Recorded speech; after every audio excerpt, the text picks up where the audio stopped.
माननीय चंद्रकांत पाटील साहेब, तुम्ही पहिलेच मंत्री आहेत, तरी बी तुमचं असं मत येतंय की जे काही आम्ही हे आरक्षण मागतोय ते आमच्या गावच्या सरपंच पदासाठी मागतो.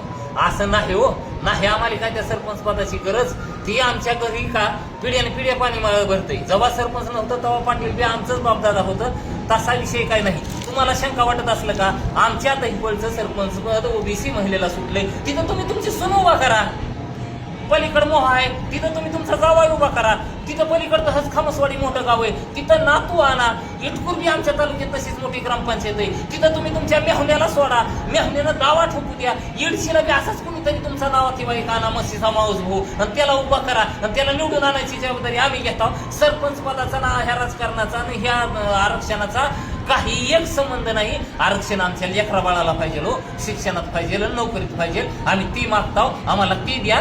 हे तुमचं सरपंच पद आम्हाला काय गुरावर घ्यायचं नाही.